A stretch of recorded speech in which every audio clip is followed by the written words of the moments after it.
Oh boy. All right, guys. Time to get down to the Mr. GLOAT podcast. And man, oh man, it's time to talk about Madison Square Garden, ladies and gentlemen. It's time to talk about MVP Promotions versus Katie Taylor and Amanda Serrano.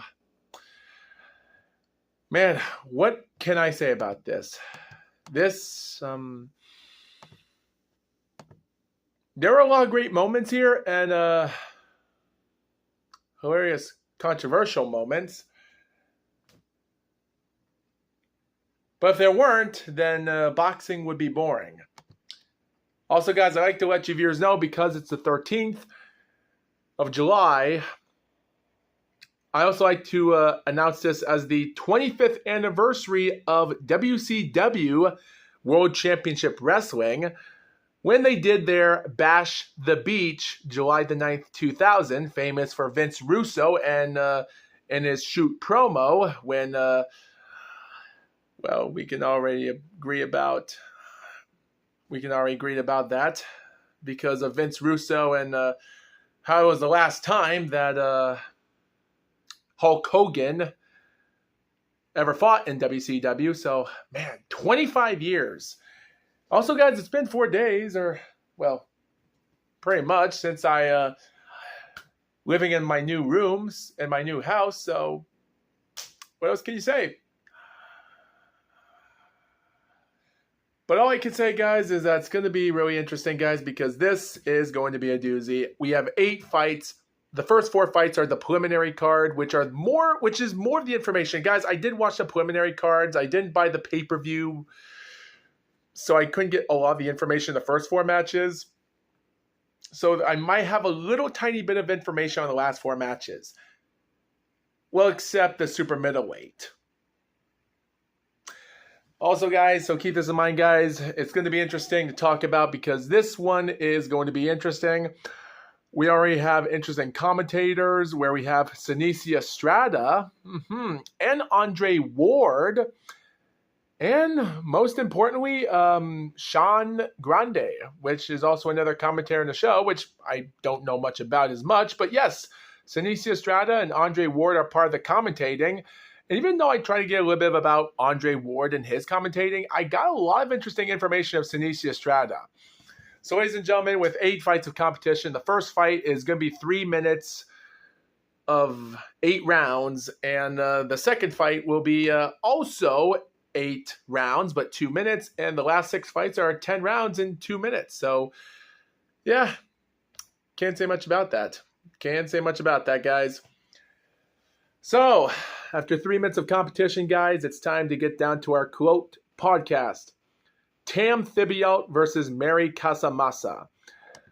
So, Mary Casamassa, not much of a competitor other than she's 25 years old. She's a southpaw fighter, but in this match, she does orthodox. Whether that was a good idea for her or not, which might have affected her, Tam Thibault, 28 years old. She's only been in the pro since December the 13th, 2024 against Natasha Spence, one of the females that Shadecia Green almost lost against back in July last year ago. So considering how Shadecia Green got knocked out by this woman named Natasha and barely won, and even Melinda Watpool also dominated that fighter in September. And those 2 girls fought each other later.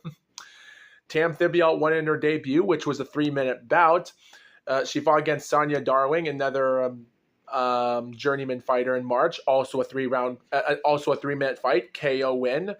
So I did question it was going to be interesting, but because she had a lot of amateur experience, I really believe there was actually something interesting about this. Like, I really believe maybe there was an opportunity that maybe it was actually going to be good or not, but I really couldn't really say it was going to be bad or not. But yeah, looking at the first round, both boxers study each other. The commentators point out about how quiet the building is and stating that Tam, like one of the commentators pointed out how the crowd is really short because there's not a lot of people in the attendance. And you have, I think, Estrada or someone stating that how Tam does not fight early because there isn't a lot of people in the building, which might affect it. Because, guys, when there's not a lot of people in the building, it makes you wonder why you would have to box in that situation. So, but yeah, around 2 minutes and 20 seconds of the first round with 40 seconds left, with both of them throwing their combinations, Tam lands a short right jab on Mary's cheekbone, and before you know it, she puts a left punch right into the head, and down goes Mary. And I was shocked. I was really shocked that she really knocked her down. Mary had to survive the next round, and before you know it, we go to round 2, where at this moment, I look at Tam, I look at Mary, I realize they're both doing orthodox, and Tam at this moment is looking a little bit patient, which one of the commentators do point that out. And at the end of the round, with Mary's face looking broken for some reason, but considering that, Tam was in a dominant. Like, there was nothing interesting about round 3 other than it was just a decent round for Tam. And even though Mary was trying her best, but there was only times that where she actually pushes her opponent. She goes way back to the corner, and Tam attacks her in the offensive. You go to round 4, where there's a moment where Estrada pointed one thing out, stating that the first thing I look for, because at this moment, I think Sean Grande actually told Sinicia, considering how you can tell who's the professional here and how you can promote a fighter or even train a fighter and know they're good. And Estrada points out the first thing she looks for is footwork, because footwork is defensive, not offensive, which I kind of like that, because at the end of the day, you do got to look for defensive, because she also points out that even though you have to worry about your feet first before punching when you go to the gym, because being a boxer, you have to know more about your footwork than your hands. So I kind of enjoyed that for what she said. I will say, though, the commentators aren't as bad. And guys, these girls are punching each other, and Tam is throwing everything she can try. Mary Casamassa, times that she did land some punches, she was doing a good job. But the thing was, she wasn't taking a lot of combinations, but she was trying her best. And then we go to the 5th round, and there's nothing much I can say about it. Like, we finished 2 minutes of the 5th round, but like I said, it's 3 minutes. And then 18 seconds later, the fight ended, where Tam comes out. She throws a barrage of punches to Mary and backs her to the rope. And before you know it, referee Charlie Fitch, the referee that would actually have a good night and a person that you should respect, because this is going to be his first out of 2 fights he would promote in the preliminary card, not in the pay-per-view, would do a smart idea and stop the fight. Which, to be honest, I think Charlie Fitch was the only guy not doing nothing bad. He was doing a good referee that night, and I have to give him credit. He was the referee of the entire show. And Tam wins her 3rd fight. She's ranked number 2 in the middleweight. At this moment, I really believe she should be ranked number 1, and I think she deserves to be in the title contention for a title. And I think she has what it takes to defeat Desiree Robinson, and I do believe, due to her 5'10" height, an inch taller than Mary, I think she has a chance to probably win some titles and probably take the ring title away from Clarissa Shields. And that might be one good fight I would like to see. So I wish her best of luck, and we'll see what happens.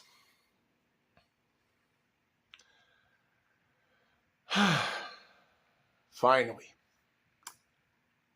Ali Ramallah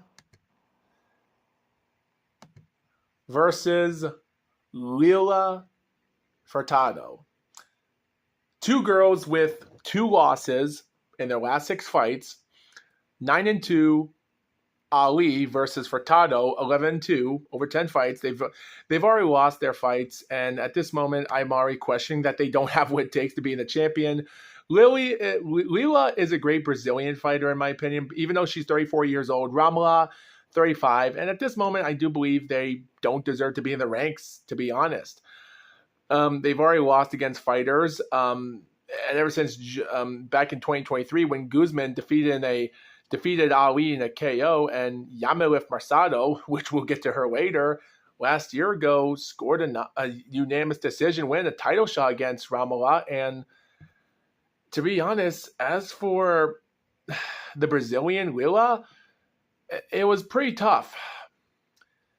Like the first round, I would say the first round was an interesting start for the fight. They did had interesting footwork, and both girls managed to put some interesting stuff against each other. And even though I would believe that Ramallah might have had the round, I wasn't really paying attention to this fight because this was not interesting to me until I got to the second round and she showed dominance. Ramallah almost scored a knockout that got her knee, and I did question it. By the way, the referee is a female, which I don't want to say she's bad. Sparkle Lee, I will give her credit. She's still young to be in the business, even though she's refed since 2001. And she would ref another fight this night, which would be better than this. But yeah, I did thought it was a knockout, which Ramallah Wood said in an interview after the fight, which I think you can already tell who won the fight. And the rest is history, because after round two, when all that knockout, crazy things happened. But by the way, one other thing, considering during the start of round two, I will say this though, Estrada says that you got to go out and rush things, because when commentator Sean Grande pointed out that talking about the last fight was 3 minutes long from Tam versus Mary, was it like to be in a 2-minute fight? And Estrada pointed out during the start of round two, stating that, well, in a 2-minute fight, you got to go out and rush things. And to be honest, that's what makes female boxing entertaining for me. And I was entertained by this boxing match after the end of the 6th round, when I realized that Ali was tired. She had no more energy left in her. And I realized that until the end of round 6, because there was moments that the Brazilian fighter was putting out every single winning round. She just squeezed everything out there. After 4 rounds, I realized that the ref was not doing good on breaking the clinches. And even though this match was entertaining, I found it entertaining. And I really thought the match was close after 4 rounds. And in round 5, after realizing that there was a lot, like there were clinches, but the referee, Sparkle, she wasn't really breaking, saying break or doing nothing much, just like referee Charlie Fitch, because every time he yells out the word break, the girls stop. And that we're going to get to that next fight of his referee later. But it just goes to show you that I wish they had, I wish Sparkle Lee could be more specific on breaking the females up, because she was not doing that much. By the end of round 6, during the start, they had, I will say this though, guys, I did love the moment before round 6 that someone had to clean up a wet spot before starting, and then Ali was hugging so much, even hugging Furtado from behind in some moments in an inappropriate way. And then in round 7, which I thought Ali Ramallah won that round for 2 reasons. Every time I see Ramallah trying to go for a clinch, and then she backs and puts her head, and the Brazilian's just throwing punches while in the middle of clinches. And I did question that. There were times that Ramallah, in my opinion, I believe that she might have had some interesting offensive there. But like I said before, Ramallah was tired, and I think she was already accepting defeat.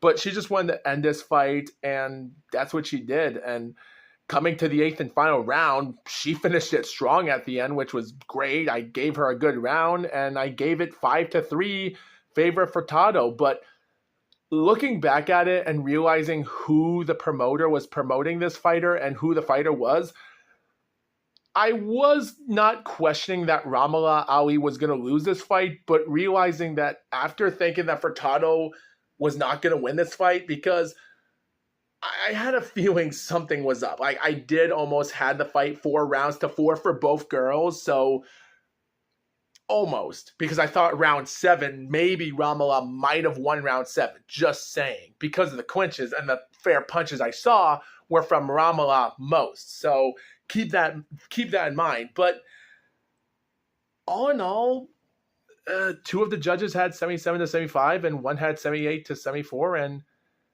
yeah, I really can't say much about that other than it is what it is, actually. But I really can't question that because at the end of the day,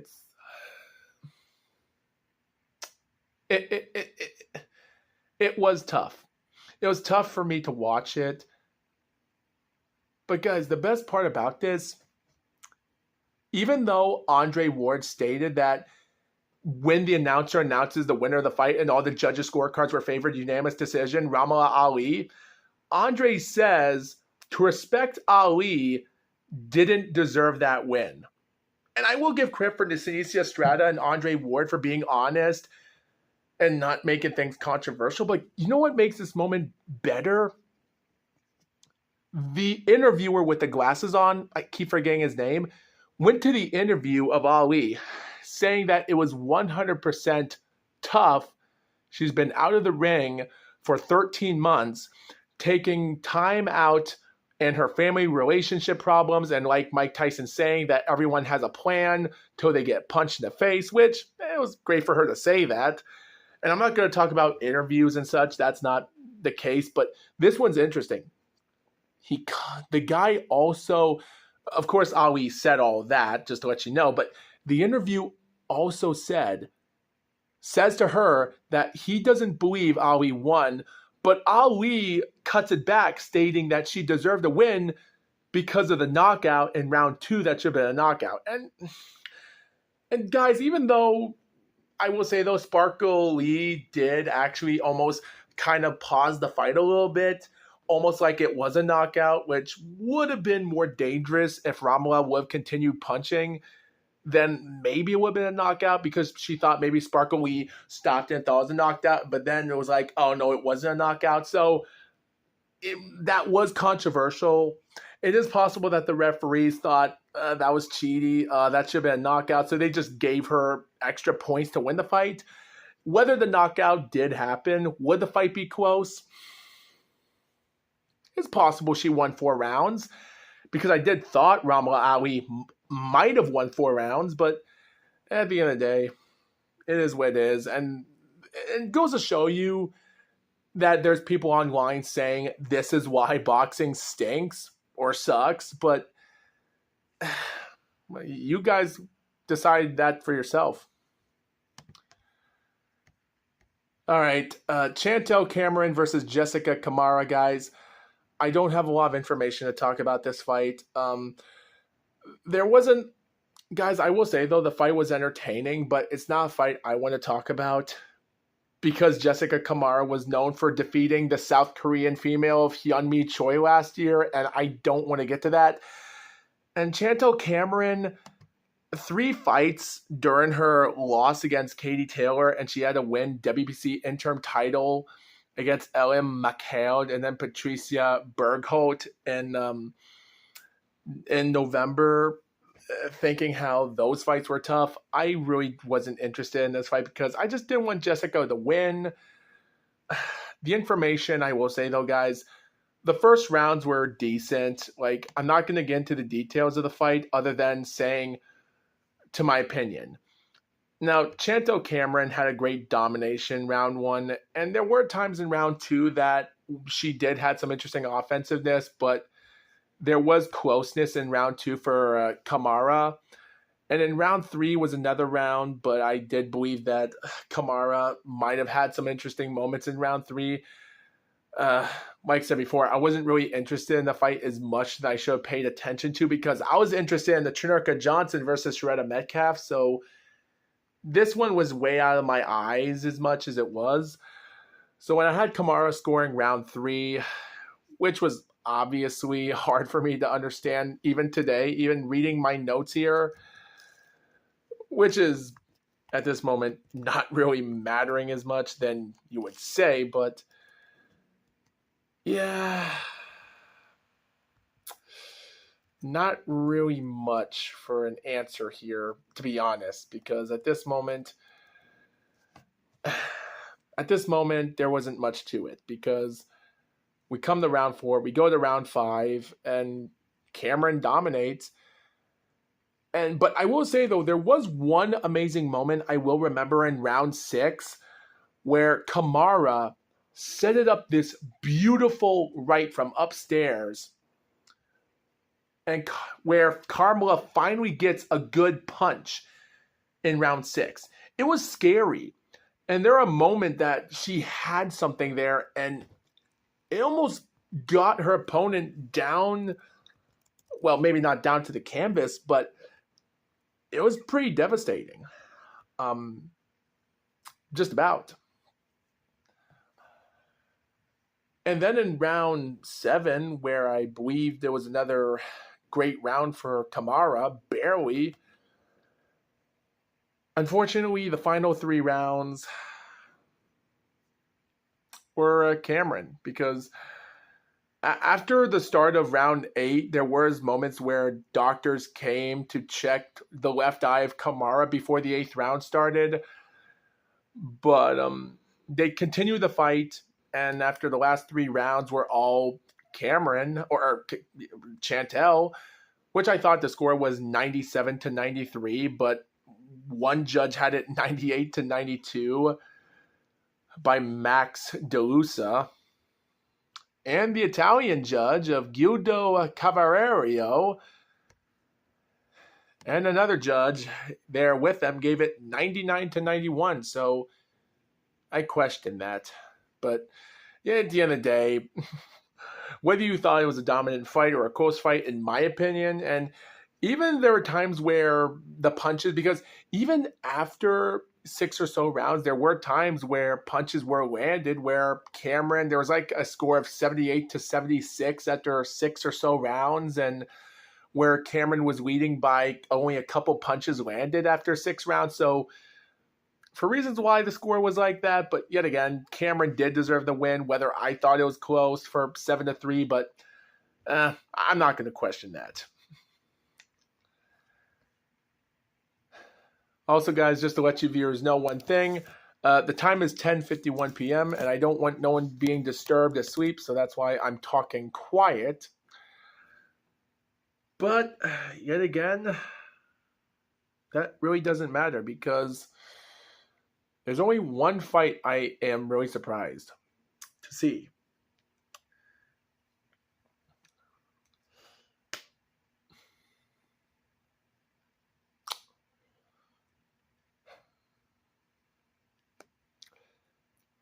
So this is the final fight on the preliminary cards, ladies and gentlemen. Chinurka Johnson versus Shredda Metcalf for the undisputed bantamweight champion. It's 7:16 p.m., guys. We're 44 minutes away, where the announcers bring out the fighters with 44 minutes left until Netflix goes live until 8 p.m. Eastern Standard Time from my time zone. The crowd comes in, and the story moment where... by the way, guys, Seniesa Estrada and Andre Ward would not be off the commentary as much. I think Andre left before this undisputed fight, with Estrada and Andre Sean Grande being the only 2. I don't know who else was in the commentary booth during the Netflix pay-per-view, so I do apologize for that. I didn't have pay-per-view money there, just watching the preliminary.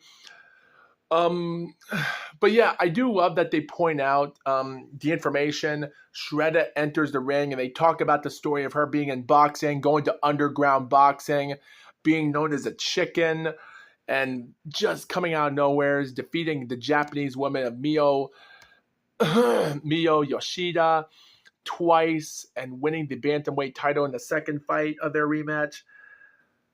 Like, this is legendary. It was just so great. And they even say that she was like a single mother with only a few kids. And originally they say that after 6 weeks, Chinurka Johnson comes in the ring with 6 weeks notice of this fight.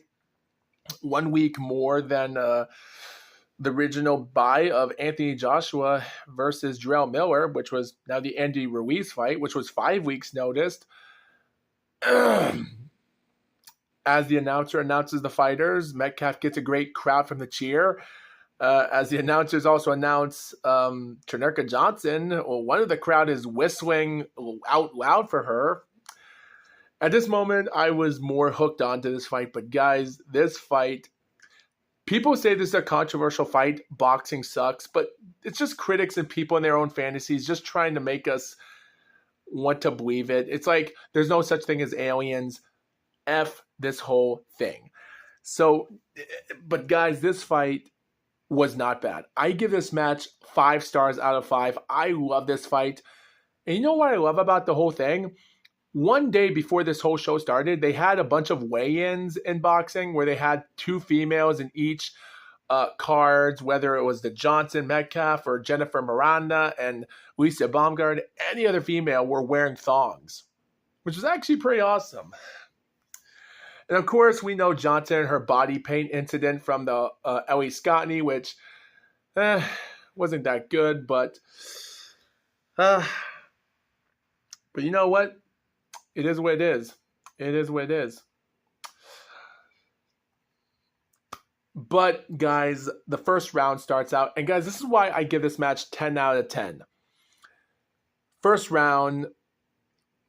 So, after only a minute of the fight, the ref warns, which is Charlie Fitch, warns Johnson for hitting Shredder in the back of the head twice. And Shredder would never do that again in any of the rounds. Johnson gets round 1 from dominating the left jab, and her left jab would be her jab was the aggression and pushing the pace. That's what I love about Chinurka Johnson, but I don't think she's better than Dina Thorsson. By the way, the WBC and WBO are stripped away of vacant because Dina Thorsson's pregnant and they don't know if she's going to box again, so it's probably for the best to get these titles away from her. But she's still the ring champion. They did say whoever wins this fight for Undisputed will have Dina Thorson next year fighting anyone else. So good. She's still pound for pound greatest. Keep that in mind. And even though it still says Chinurka Johnson as on BoxRec, she's still number 2. I wish she was number 1. Anyway, guys, we go to round 2, and it was a really clean round. With a lot of left jabs, clinches, and not a lot of left jabs, but some left clinches here or there. Metcalf is so off balance that her body, like every time Chinurka goes for great punches, she's losing a little bit of her balance every single time. We get that from round 3 where the ref warns Metcalf for hooking Johnson early in the fight where they started. There's times where they had barrage of punches. And guys, I'll give a lot of heart for Shredder Metcalf. Shredder Metcalf came into that fight. She was wanking every single thing she had. And the times that where the defensive wasn't on her side, and when Johnson did try to get some punches into the jabs, she just tries her best to stay on. And every time she tries to clinch Johnson to give her a hard time, Johnson tries to get out of the clinch as best she could and just start wanging punches. She really wanted that knockout win. No decision.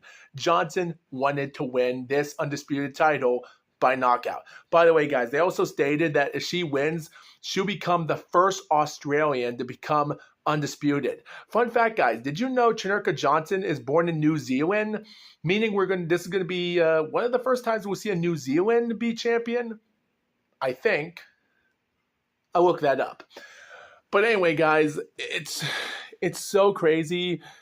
Johnson pushes Metcalf right to the ropes and easily dominates the round. And even though Metcalf is making this match interesting, landing more punches than I actually wrote this down until the end of the third round, where I pointed out information stating Metcalf is making this match interesting, landing more punches than Cesar Chavez Jr., which actually makes it reason why I think this match is pretty entertaining, because 40 years old, not at her prime, I'm surprised that she's taken Sugar to school, even though Johnson's left jab is doing the better work. And in round 4, guys, the first 25 minutes, both fighters hit the ground. Wait, did I say 25 minutes? I meant to say 25 seconds. Oops. Both fighters. I didn't meant to say 25 minutes. Why did I say 25 minutes on my notes? I don't know why. Anyway, it shows Metcalf putting her left arm around. Oh, no, I meant to say 25 seconds. The first 25 seconds, both fighters hit the ground where it shows Metcalf. Metcalf. So this is what happens. Metcalf puts her left arm around Johnson's neck, bringing both fighters to the ground. The ref calls a knockout for Johnson, scoring that as a 10-8. Because it showed, it actually, for reasons why it was a knockout, and I also pointed this out, that it was because that Johnson managed to land a great punch, which actually would have brought Metcalf to the ground, but she tried to not hit the ground until she started putting her arm around the back part of Johnson's head, which is why she went down to the canvas. But yeah, they counted that, and at this moment, it was a 10-8 score. Round 5 was another dominant match. At this moment, it was a squash match. They also showed, the replay shows a forearm, which was an accidental forearm illegal thing, which I didn't see. In round 6, Sheretta Metcalf probably the better round for her in this fight, but not enough to win. Puts in a lot of effort. And in round 6, I was surprised that Sheretta Metcalf put so much leverage into that round. She was hurting out Johnson. And even though there are times I thought Johnson's face was getting blurry, Sheretta Metcalf's face at this moment by the end of round 6 was so... I was scared, guys, but then in round 7, with 1 minute into the 7th round, there was a moment where a head clash came in, and the ref warns Johnson and the head clash incident, and Johnson gets another round finish. And at this moment, the score is 70-62, and I'm like, and I look at Sheretta Metcalf's face, and her face is not good. Guys, I will give credit for Sheretta Metcalf for staying in the fight. But the thing was, guys, Sheretta Metcalf in the entire fight, with Johnson getting that left jab in and giving Sheretta problems to move her body back and forth, it looked like she wasn't really moving her body as much or even going for attacks as much as she should have. The fight was too dominant. And at this moment, I was like, her face was getting swollen up. And this is when I realized to myself, I think we're about to see Emil Griffith versus Benny the Kid Parrott. That's what I thought. I had a feeling Trineka Johnson was going to probably end Sheretta Metcalf's career. And I was like, yeah, because after that head clash thing, I was like, Charlie Fitch, you got to stop this fight. I was scared because I really thought bad things were going to happen until the 8th round came, guys. They came in, but the doctors check on Metcalf's face. It was a grueling round for Metcalf, and Estrada compliments on Johnson's jabs. Surprised that she is still in this fight, but Metcalf is getting hurt too much. So please stop the fight, I pointed out. And yes, Metcalf was still defending herself and fighting back with 2 rounds to go with 4 minutes left. And this is what I said during the 8th round, even when they're out during the defensive work or something, or during the moment when the round ended, is when I pointed that out. Still, she was fighting back in that 8th round, but Johnson was hurting Metcalf so much. This was the most wildest round. Guys, Metcalf was putting in offensive work and punches as well, but the thing was, Johnson was doing better work. She was hurting Metcalf, and at this moment I was like, Charlie Fitch, you gotta stop this fight. And guess what happens?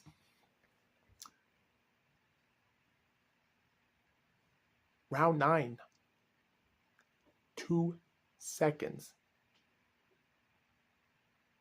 or it's 2 minutes and 2 seconds. The doctors come in, they check the eyes. The ref didn't like her reaction. The ref points out Sheretta Metcalf is not really doing the offensive work. She's not really cooperating on the punches. And Metcalf is talking straight. She's not incoherent. But yet again, at this moment, she's not winning any rounds. And I'm afraid for her safety. as being a single mother, I didn't like it. I actually like that Charlie Fitch, the referee, stopped it. And of course, there's people online saying this is why boxing stinks. I don't know why. Guys, the reason I give this match 5 stars out of 5 is because it was history. So the announcer announces the winner with 2 minutes and 2 seconds of the 9th round? Question mark, question mark, question mark.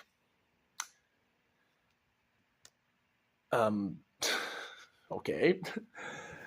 And even though people online are saying that this was, and guys, keep this in mind, Chineka Johnson deserved this win. It was a great title match, and there were people online there saying, oh, Sharetta's going to win, do it for America, do it for Texas, but Chineka Johnson, even though this was her first time in America, just like Dina Thorslund would have been her first time in America, so seeing Johnson win this in America is almost like in Madison Square Garden, MSG, should have been the same thing as Anthony Joshua winning in June of 2019, which never happened. And guys, there's people online saying stuff like terrible stoppage, horrible stoppage, bull crap, chicken face wasn't even busted up, bad sport, this is why boxing sucks. That is what a terrible stop was, a terrible stoppage. Dean busted up. It's like, it's so bad. It's like there's so many people online, even at the time, and it was so bad. There's just so many comments out there. It's just, wait, why? Just why? Guys, there was one guy named Cornelius B. actually pointed in a comment in during a live stream in the preliminary that the preliminaries are actually available online on YouTube, but he actually said during the fight ending, stated it's the continuous punches that give the damage, not one shot KO. A guy named Xuam Lao, XUAM space ALAU, stated, nah, I get it, but no one wants to see someone die, bruh. I ain't that cold. And to be honest, I'm not cold either. The thing is, Sharetta Metcalf was a young single mother at 40. She did prove herself as a champion. It's just Chineka Johnson was in her prime, and I was happy that Charlie Fitch stopped the fight, and he was a hero of making this whole preliminary card be bad. This was the best undisputed. Guys, this has to be the most best undisputed fight of the entire night. Better than anything else on Netflix. And man, oh man, we're already halfway done. Because at 7:53 p.m., about 7 minutes before the end of 8 p.m., they announced everything else on the interview. Wish Chineka Johnson best of luck in the future, and that's it for the preliminaries. Now we go live to Netflix. Which is why I'm going to end this preliminary episode, ladies and gentlemen, because it's already 11 o'clock. Everyone is upstairs sleeping. I'm not gonna show, guys, I am living in a new house right now, but I'm not gonna show any video footage of anything, which is why I'm talking quiet. So keep that in mind. I'm not going to show faces. It's just me. But guys, that's the end of part 1 of this podcast. We'll see you guys next time for part 2, because this is going to be a doozy of a podcast. Because guys, I will say though, if I had to say the preliminaries were the best, I would actually give the preliminaries a B. I really loved it. I love the Mary Casamassa and Tam, and I love that Mary had heart. It was just Tam was better than her, and it was a good knockout to start the first show. The second fight, controversial, but I really didn't care about the two fighters. But hey, it was a close fight, even though I didn't think Romola won. And the third fight, it was a fair judge. it was at least Chantel Cameron won. And this fourth fight, yeah, I will say though, guys, the preliminaries were really good. I love the preliminary fights of this entire show. But next time, guys, oh boy. Next time, we are going to talk about pay-per-view on Netflix. I am not going to be happy about this. You know what? We're going to see what happens next time. So with that being said, thank you viewers for watching this, and the Fox Wolf is out.